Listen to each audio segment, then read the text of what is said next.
Et après la pub, nous donnerons des adresses de juifs au hasard. Bonne soirée. Dans cette vidéo, Walidia imagine si BFM avait existé en 1945, annonçant le débarquement de Normandie, puis des adresses de juifs après la pub. Bon visionnage, Faut et les pensez à comprendre, vous les abonner. Français qui viennent ici en même temps. Ils fuient la guerre civile dans leur pays. Enfin, la guerre civile tous les samedis de 10h à 20h, là. Je sais pas comment ça se passe, cette révolution avec des horaires, mais c'est incroyable. Je suis jamais resté jusqu'à la fin d'une manif, d'ailleurs. Comment ça se passe à 20h? Est-ce qu'il y a un coup de sifflet, les gilets jaunes, ils serrent la main aux flics? Bien joué, bien joué. Ah, le petit coup de matraque dans les côtes, je l'ai pas vu venir, hein. En même temps, tu m'as crevé l'œil au flashball il y a 3 semaines, je vois moins les choses venir maintenant. Pauvre gilet jaune. Beaucoup de casse, hein. Il y a eu beaucoup de casse pendant les manifs. Et d'ailleurs, dès que ça a cassé, les médias ont accusé qui? Les jeunes de banlieue. Alors qu'ils étaient pas là. On a tous vu les images de la Porsche qui brûle. Si les jeunes de banlieue ils avaient été là, elle aurait pas brûlé. Elle aurait disparu. Là, elle serait au Maroc en ce moment d'ailleurs. Attends. Les gilets jaunes maintenant, ils veulent rallier la banlieue dans leur cause. Et ils vont les motiver comment? Ouais, on est pauvres. Et on se fait taper par la police. Bah vas-y, développe. Parce que pour toi c'est une découverte, pour moi c'est un lundi, donc enchaîne. Ça va pas marcher les méthodes des gilets jaunes en banlieue. Va bloquer un rond-point dans le 9-3. C'est toi qui vas finir bloqué, tu vas le sentir assez vite. Les gens sont très gentils dans le 9-3, c'est pas le problème. Hein. Mais t'as des gens qui n'ont pas le temps d'être bloqués sur la route. Notamment ce mec qui revient d'un Go Fast en Espagne. Il a 150 kilos de cam dans le coffre, il est là, ramenez le shit à la maison. Ah, c'est pas Jean-Michel, 57 ans, tourneur fraiseur en pré-retraite qui va l'arrêter. Hein. Il va être là, hop, si tu veux passer, faut dire Macron démission. L'autre, il est dans le 4x4. Bah, il y avait un Dodan ici, putain. Il change vite le quartier. Eh ouais, on a loupé une occasion d'être unis dans le combat, tu vois. On aurait dû prendre exemple sur les Algériens, je suis désolé. Ouais. Oui. Les Algériens, en 3 semaines de manif sans rien casser, ils ont fait bouger Bouteflika qui était président de l'Algérie depuis l'Algérie, hein, finalement. Ah, laisse tomber, lui, il était là à la Réunion quand ils ont trouvé le nom du pays. Le peuple algérien a tellement fait flipper ses dirigeants que maintenant il n'y a plus personne qui veut se présenter au présidentiel là-bas. T'as Manuel Valls, il a dit moi je suis dispo, hein. J'ai quelques notions d'arabe, je dis beaucoup c'est la Hesse, je dis beaucoup ça. En même temps, on ne peut pas comparer les gilets jaunes et les Algériens, c'est pas le même sport. Là, on parle de gens qui peuvent bloquer toute une ville pour un mariage. Donc, et ça, c'est quand ils sont contents. Quand ils ont envie de gueuler, tes gilets jaunes, tu viens à Alger, tu regardes, t'es en stage. Ils sont là, regarde, là, ils sortent les canons à eau, les Algériens, ils se prennent les jets d'eau. Non, on s'est pris les jets d'eau, on tombait, on se faisait mal. Les Algériens, ils se prennent les canons à eau, ils sont là, Zedona, shampoing. Nous allons les vestes, Zedona, shampoing. Ils ramènent du linge sale. Ils nettoient les voitures. T'as les gamins lunettes de soleil, brassard, ils se jettent dans les flaques d'eau. Tahia Jazir. Eh ouais. Les Algériens nous ont montré ce qu'un peuple uni pouvait faire dans le combat, tu vois. Et c'est ça qui est important. On aurait dû prendre exemple sur les Algériens, mais en France, en ce moment, c'est tendu de prendre exemple sur les Arabes. C'est pas le bon timing, hein.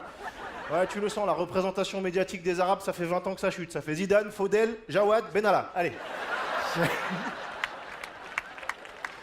Ah, pour redorer l'image des Arabes en France, il faudrait que Benzema il revienne en équipe de France, qu'il mette 2 buts en finale de l'Euro 2020, qu'il nous le fasse gagner et que pendant le match, il arrête un attentat en chantant la Marseillaise. Là, on discute.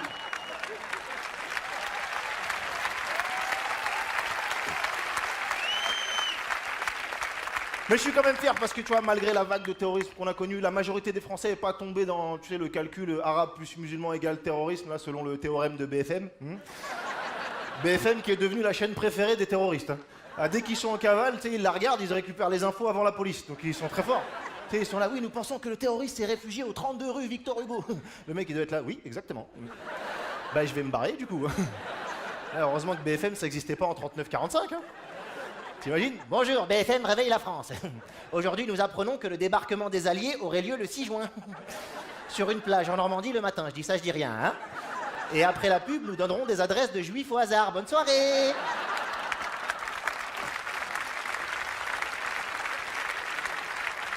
On n'a pas besoin de BFM, on a arrêté d'avoir peur, je te jure. Les terroristes font moins peur en même temps, tu sens, tu sais, Daesh, ils ont plus la motive, là. Ça y est.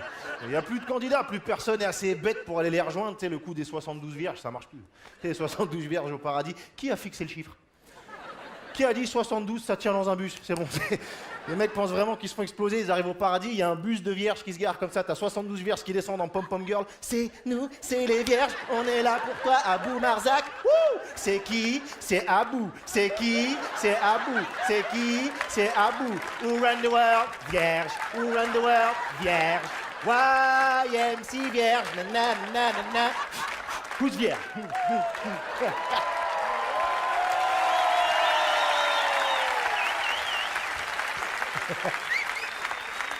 Et encore, ça, c'est la récompense pour les hommes.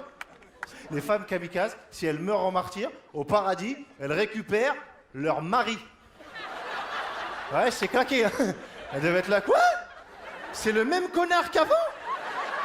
C'est lui qui m'a mis une burqa et qui me jette des cailloux, là? Mais quelle est la plus-value de l'explosion, finalement, je veux dire? Si ma vie d'après, c'est ma vie d'avant, autant rester là.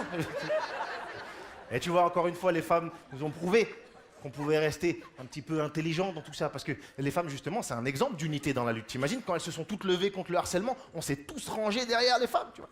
Il y en a encore 2-3 qui se frottaient, tu vois, mais je veux dire, on a compris le message, moi le premier. Je fais ce que je peux, j'essaye d'aider, tu vois, dans la lutte contre le sexisme, le racisme.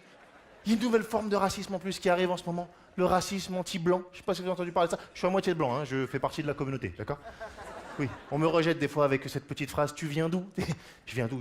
Je suis des fruits et légumes pour que tu saches d'où je viens, moi, t'as besoin. Et j'ai essayé d'analyser le racisme anti-blanc, tu vois, je trouve que pour qu'un racisme existe vraiment, il faut qu'il y ait des discriminations, tu vois. Et être blanc en France, ça t'empêche de faire quoi? À part de gagner un marathon s'il y a un Kenyan. Bon, là, fallait faire du ski, tu vois, mais sinon, il n'y a pas, tu vois, je veux dire, c'est pas un handicap social d'être blanc en France, ça t'empêche pas de trouver un boulot, ça t'empêche pas de trouver un appart. On n'a jamais vu un proprio d'appart dire « Famille Dupont-Martin ? Je crois que ça va coincer, là. Non, on va partir sur la famille Koulibaly, c'est plus sûr. » Non, bah, je vous le dis, je fais pas rentrer des blancs dans cet appartement, voilà. Traitez-moi de raciste, hein, mais je vous le dis, de but en blanc, voilà. Non, je ne fais pas confiance à des gens qui, quand ils font à manger, ça sent rien, voilà. Non. Qu'est-ce qu'ils font? Ils bouffent de l'eau chaude? C'est ça qu'ils font? Après, on m'a dit, oui, mais qu'est-ce que tu fais des blancs qui se font agresser par des non-blancs? Ils se font pas agresser parce qu'ils sont blancs, ils se font agresser parce qu'ils ont un iPhone, c'est pas pareil. Mais je ne pouvais pas laisser mon peuple en souffrance, donc j'ai développé une technique pour les blancs qui se font agresser. Vous êtes là, dans la rue, en train d'être fragile, tu vois, tu sais. Les agresseurs vous repèrent, vous flippez pas, les deux pieds dans le sol, bab tout solide. Vous les regardez droit dans les yeux et vous parlez comme un gitan. C'est les blancs qui font le plus peur dans l'imaginaire collectif, d'accord? Mais faut y aller full gitan, hein, faut mettre tous les clichés de Zigan voyageur. Eh, sur mes morts, je vais te crever, Narvalo. Je vais te mettre un coup de serpette sur les 4 roues de ma caravane avec sanitaire, je vais te crever! Je vais t'attacher au merco, je vais te traîner à 2,50 jusqu'à Sainte-Marie de la Mer, je vais te crever!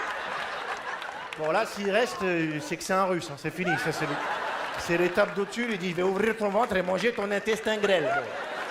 Bon appétit, tu vois, c'est fini. Désolé pour les clichés sur les gitans, mais ça peut sauver des vies, tu vois. Parce que les vrais blancs qui subissent le racisme anti-blanc, c'est les gitans. Il est à ciel ouvert, le racisme envers les gitans. C'est la plus grande connerie qu'on ait fait dans ce monde. Tu sais pourquoi? Si on avait une communauté gitane installée en France, que le monde entier est au courant qu'on a des gitans en France, on n'aurait pas eu de terrorisme. Les mecs, ils seraient jamais venus, les mecs de Daesh. Ils auraient dit, ils sont plus fous que nous, on va pas y aller. Tu veux régler le problème du terrorisme, t'envoies les gitans en Syrie, c'est réglé en 3 jours. Hein. Ils arrivent le lundi, le jeudi, il n'y a plus que des caravanes et des mecs avec des guitares. Joby, Joba, et c'est fini les attentats, fini. Même les plus tarés des terroristes, ils auraient été choqués. On n'a pas compris. Ils sont arrivés, crier mange tes morts, mange tes morts, mange tes morts. Ils mangent des morts. Depuis qu'ils sont arrivés, on est devenus chrétiens, d'accord? Je mange du porc le matin. Les petits-enfants, ils ont des carabines. Quand ils te tirent dessus, ils te touchent. Les parents, ils disent tiens, t'as gagné une peluche, Narvalo. Pensez à vous abonner.